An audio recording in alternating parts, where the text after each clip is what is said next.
Alrighty, ladies and gentlemen, we are back at it again with another Endfield video. And this time, it's going to be on an important topic that I'm kind of upset is happening so early on in the release of this game. But it's about gatekeeping elitists. Because we're having some of the biggest and worst elitists from other gacha games arriving to Endfield to try to tell you the right way to play the game. So we've got Rene over here, and if you're not familiar with who Rene is, he's one of the biggest misinfo spreaders for this game that we've probably ever seen. If you've actually been on his channel before, and if you're an Endfield player, it's likely you have, because he's been shitting out a lot of content that is at surface level all right, but when you dig deeper, bro's just lying about the game. We got this video over here. Get 120 pulls in 1 day free to play. In the first 20 seconds of this video, he himself admits he has 200 plus hours of beta experience. 200 plus hours of beta experience, right? And he took 27 hours to get 120 pulls. Get enough pulls to get Levitain in a single day as a free-to-play player. Now, I did play for 27 hours straight. That's probably all you need to hear from that part of the video, because how do you get all those pulls in a day when you played for 27 hours? Because there's only 24 in a day. Anyways, that's the level of misinfo that's provided in here. That's actually why it has such a actually a high dislike ratio, because people saw this video and realized, oh, you require 200 hours plus of beta experience to basically do what he's doing. He's speedrunning the game. You can't speedrun the game unless you've already beat it. And so he's taking his massive amount of time in the beta, telling you it's easy, and then portraying information like that badly. He's also on the record doing another one of these.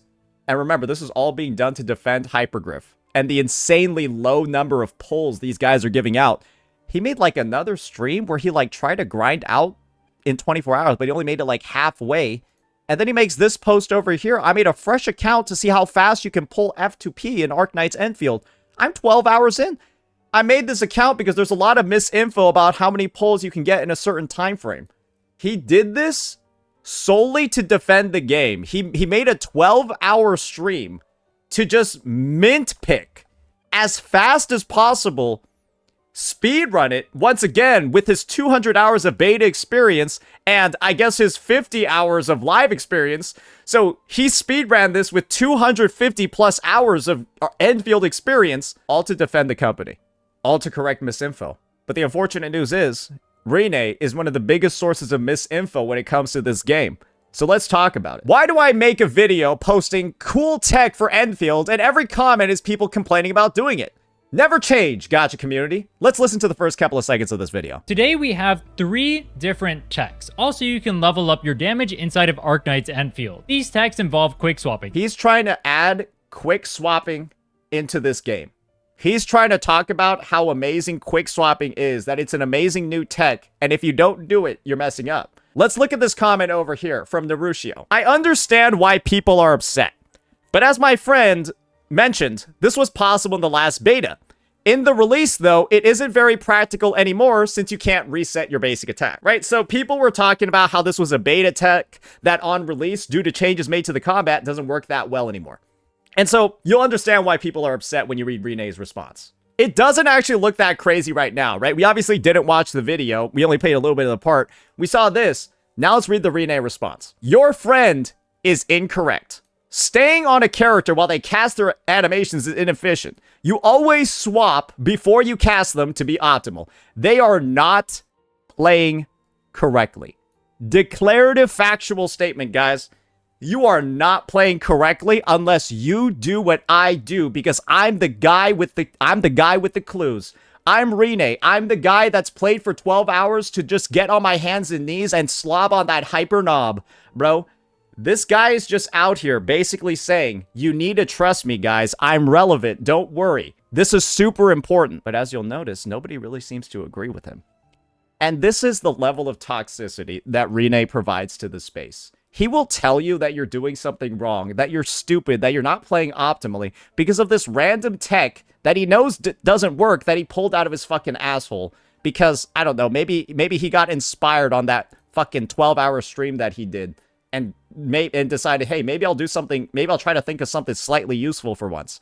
But unfortunately, his tech is fucking useless. But he's trying to tell everybody in the space that they're wrong if they don't use it. So make sure you watch me so you find out how to do it correctly. But nobody's buying it.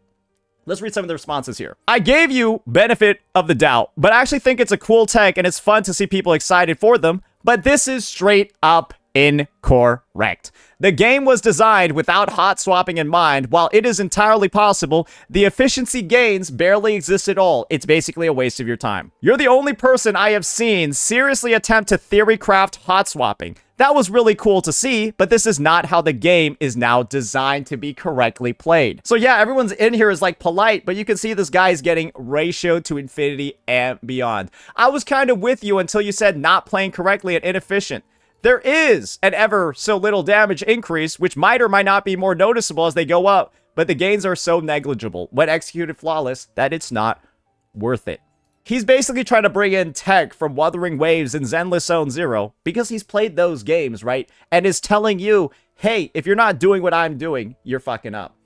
And this is something Rene likes to do a lot. If you don't do, he sets the standard. And if you don't do what he says, you're the one with the problem. But it makes you wonder, why is he the one that's setting the standards? Why is he the one who decides?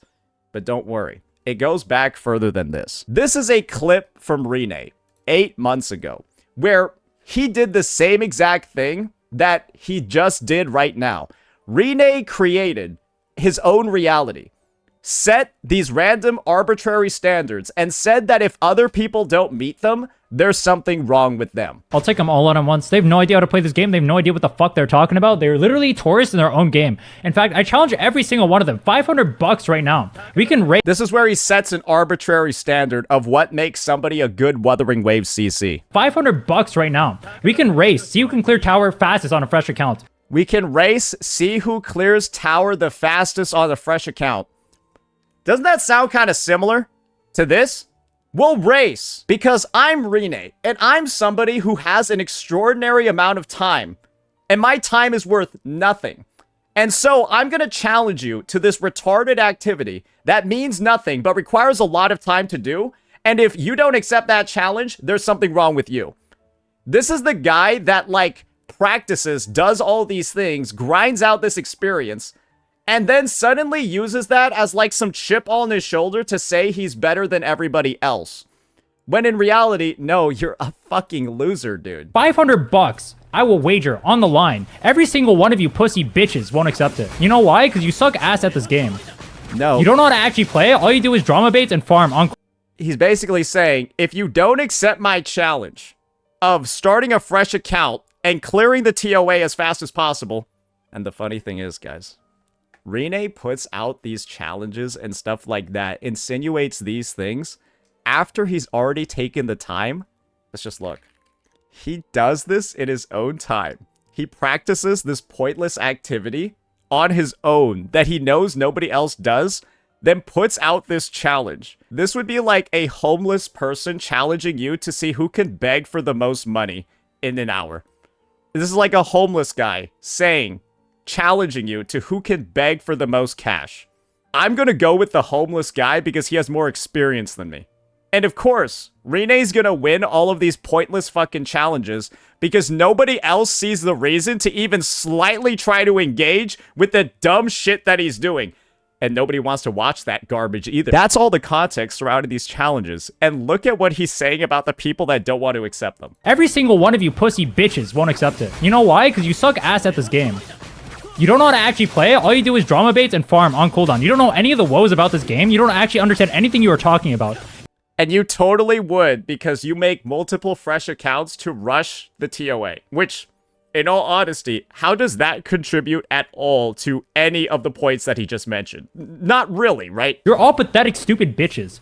Fuck you, Saint. Fuck you, Ethan. Fuck you, Cap. Fuck every single one of you drama baiting motherfuckers. And that's where the irony hits. He's going to go off on this crazy tirade, then call everyone else a drama baiter. You're all disgusting to me.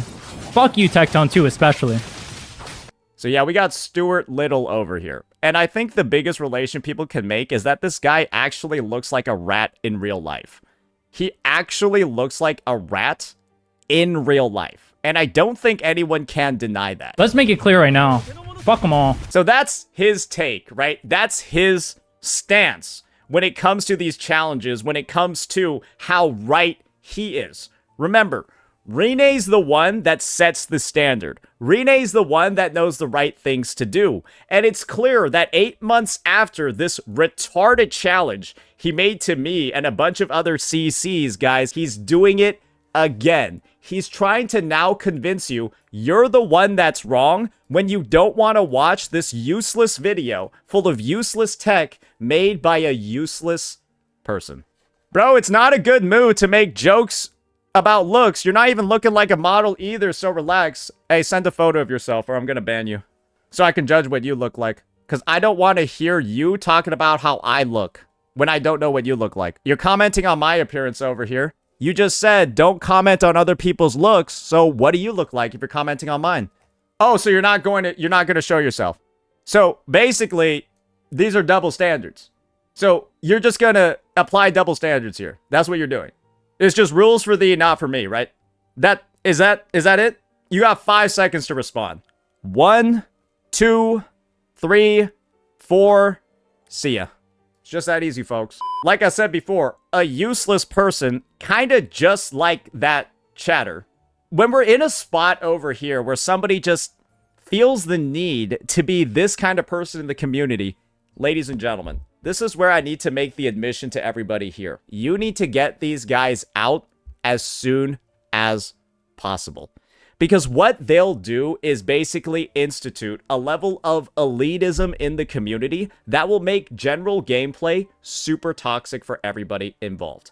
And the only game that I really need to put up here to really exhibit that type of community degeneration is Zenless Zone Zero. Rene was a CC for that game. And this game basically has the most elitist player base in the history of gacha, where every single patch, the endgame difficulty gets HP inflated. They introduce more new mechanics that are designed just to like nickel and dime you to go pull the newest on-banner unit. And the end result is that it has one of the most diabolical fall-offs we've ever seen in gacha history, where literally nobody wants to play it because the community sucks, the devs suck, the game sucks, and there's just no redeeming factors about it at all. Typically, you'd end up in a situation where the community's like not toxic, when the game's like this, but it has like a gigantic elitist endgame community that like nobody wants to participate in. So people just stop making content for the game because it's so toxic on YouTube. And that's just the truth about it. I've never seen a game more dead than this one because there's literally no redeeming factors at all for it anymore.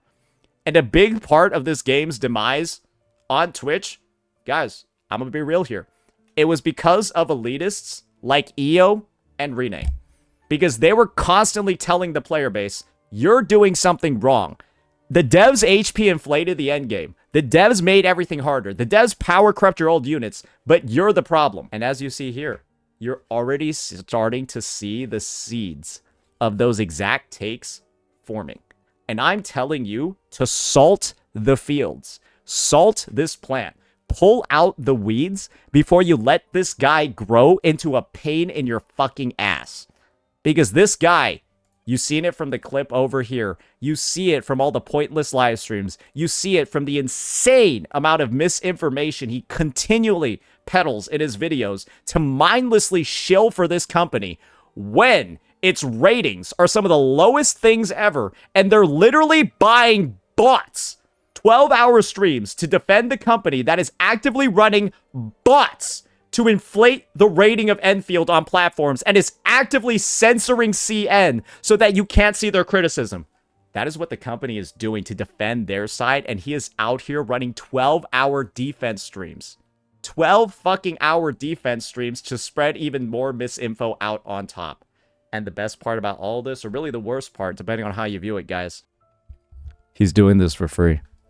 He's not sponsored. He's doing this for free. That is such a major sign of suspicion, it's unreal.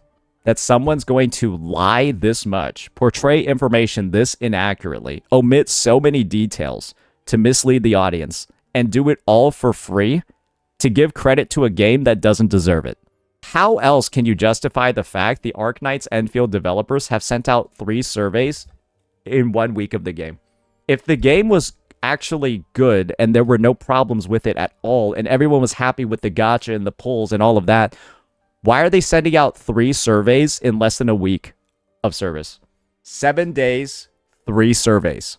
That doesn't happen unless the alarm bells are going off at Hypergriff's HQ. Because they're seeing a massive drop in players, no spending, because they're the greediest fucking developer the space has ever seen. And as long as you have individuals like this who are constantly trying to mislead their audience into like believing Hypergriff is actually more generous than they thought, he tried it here. The data's in. Arknight's Enfield is the most free-to-play friendly. Look at the dislike ratio on this one. Everyone's just calling him a fucking liar because he's lying. And he's just lying all the fucking time to go defend the game. And he's not even getting paid.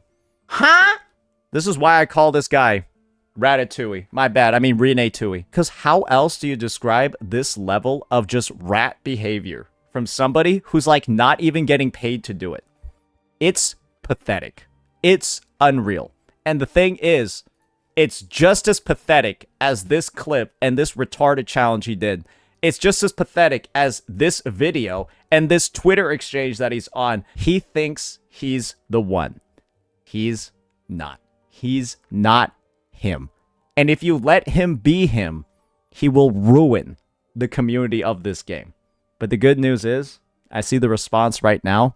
It looks like the community is regulating itself. And that's why I actually say Arknight's Endfield is one of the best communities I've seen in the space, because it kind of reminds me of HSR, where the players know the devs are greedy fucks, but they play the game because they like it, but they're ready to quit if things don't get changed. And that, in my opinion, is the best community to have, because that means it's full of rational people. And look where HSR is right now. Because its community is filled with rational-minded people, this is what happened to it. And that's why I said HSR actually has a good community. Because they know when to leave, and they know what it's like to get treated by shit by developers. And Enfield, it looks like it's heading down the same path. This is actually one of the better pieces of news that you can get for the game. And this basically just means, hey, if you start seeing Enfield's numbers just go down, dive off a cliff, that's a good thing for the game.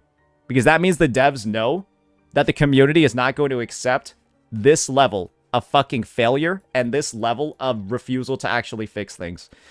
Because, guys, they put out a patch note talking about fixes to the game. There's nothing even mentioned here about the gacha, despite having 3 surveys where the main focus of all those surveys is how bad the gacha is. Do you think tweets like this, videos like this, from hyper-grifting fuck CCs are helping? Do you think, are they making the game better or are they making the game worse when this is the state that we're in? 3 surveys, patch notes, but no changes to the gacha. Are they making it better or worse with content and tweets like this? I'll let you answer that question.